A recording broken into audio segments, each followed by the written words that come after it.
నమస్కారం కంచెల TV sweet news కి స్వాగతం. నేను రియా.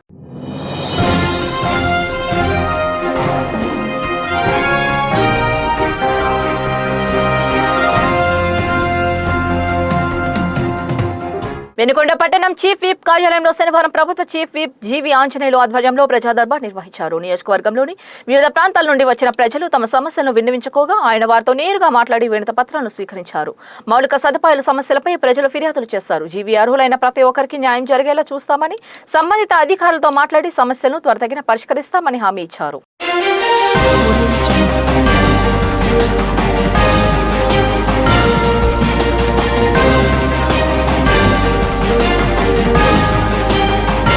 రాజుపాలెం మండలం దేవరంపాడు శ్రీ మత్స్యావతార వెంకటేశ్వర స్వామి దేవాలయంలో 3 నెలలకు గాను దేవరంపాడు హుండీ తెరవగా 6,94,785 ఆదాయం వచ్చిందని ఈవో గణపతి సురేష్ తెలిపారు. అలానే గత సంవత్సరం కంటే ఆదాయం ఈ సంవత్సరం 2 లక్షలు అదనం రావడం జరిగిందని తెలిపారు.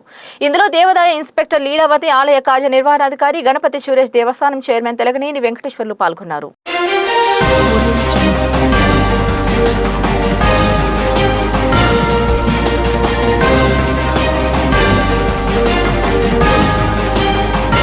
రాజుపాలెం మండలం పరిధిలోని పలు ప్రభుత్వ పాఠశాలలో ఆర్ఓ ప్లాంట్లు మూలన పడ్డాయని, మరమ్మతులు నిర్వహించకపోవడంతో పలువురు విద్యార్థులు, తల్లిదండ్రులు విచారం వ్యక్తం చేస్తున్నారు.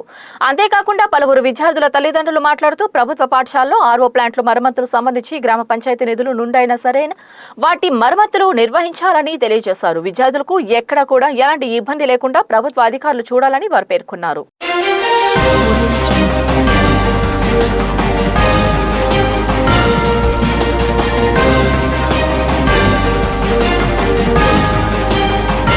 పల్నాడు జిల్లా రవాణా శాఖ అధికారి ఆదేశాల మేరకు assistant motor vehicle inspector Nageswararao శనివారం సాయంత్రం సత్తెనపల్లి పట్టణంలోని ఆటోలపై ప్రత్యేక తనిఖీలు నిర్వహించారు.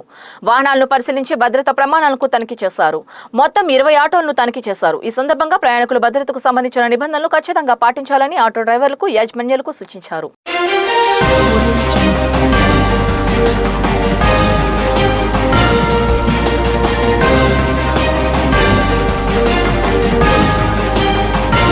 స్తంభాల నిర్మాణం పేరుతో కొంతమంది ప్రైవేట్ వ్యక్తుల రోడ్డు పక్కన ఉన్న ప్రభుత్వ చెట్లను అటవీ శాఖ, రెవెన్యూ శాఖల అనుమతి లేకుండా అక్రమంగా నరికివేస్తున్నారని స్థానికులు ఆందోళన వ్యక్తం చేస్తున్నారు. గత కొన్ని రోజులుగా ప్రతిపాడు, పెద్దనందిపాడు రోడ్లోని ప్రధాన రోడ్లు పక్కన దశాబ్దాలుగా పెరిగిన వేప, మర్రి, రావి, తాటి, చింత చెట్లను యంత్రాలతో నరికివేస్తున్నారు. ప్రభుత్వ ఆస్తి అయిన ఈ చెట్లను నరకడానికి ఎలాంటి అనుమతులు లేవని చెప్పుకొచ్చారు.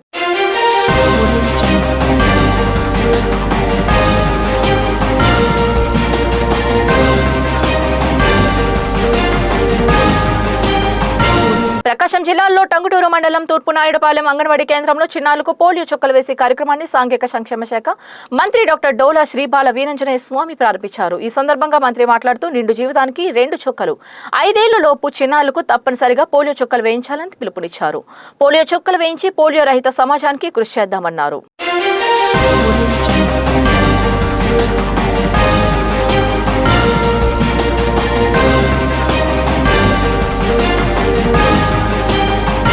వేటపాలెం మండలం రామన్నపేట పంచాయతీ పరిధిలోని రావుర్పేట గ్రామంలోని సచివాలయం 2లో పల్స్ పోలియో కార్యక్రమాన్ని ఏఎస్ఎం తిరుపతమ్మ ఆశా వర్కర్ అనురాధ ఆధ్వర్యంలో నిర్వహించారు. ఈ సందర్భంగా 2 పోలియో చుక్కలు బంగారు భవిష్యత్తును అందిస్తాయనే నినాదంతో 5 సంవత్సరాల లోపు చిన్నారులకు పోలియో చుక్కలు వేశారు. గ్రామ ప్రజలు తమ పిల్లలను కార్యక్రమానికి తీసుకువచ్చి పోలియో చుక్కలు వేయించారు.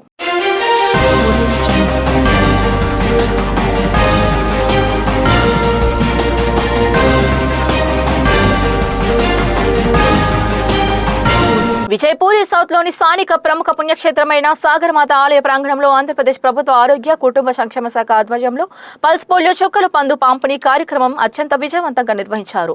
నిండు జీవితానికి 2 చుక్కలు అనే పిలుపుతో క్షేత్రానికి వచ్చిన భక్తులు, చిన్నారులతో సహా స్థానిక పిల్లలకు పోలియో చుక్కలు వేశారు.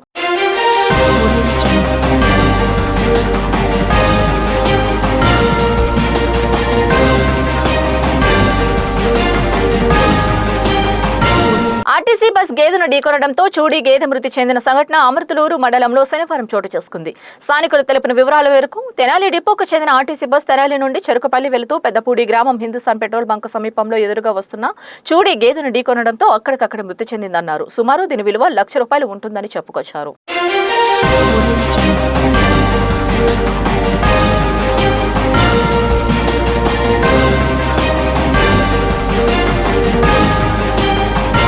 వేటపాలెం మండలంలోని వేటపాలెం పోలీస్ స్టేషన్లో కూటమి ప్రభుత్వ నాయకులు ఫిర్యాదు చేశారు. ఇటీవలే టూన్ న్యూస్ యూట్యూబ్ ఛానల్లో నెల్లూరుకు చెందిన పాలకం చంద్రశేఖర్, చీరాల ఎమ్మెల్యే మధురి మాలకొండయ్యపై తప్పుడు ప్రచారం చేస్తున్నారని ఆరోపిస్తూ వారు పోలీసులకు వినతిపత్రం అందజేశారు. ఈ సందర్భంగా నాయకులు మాట్లాడుతూ ఇతర ప్రాంతానికి చెందిన వ్యక్తులు చీరాల రాజకీయాలపై అసత్య ప్రచారం చేయడం సరికాదన్నారు.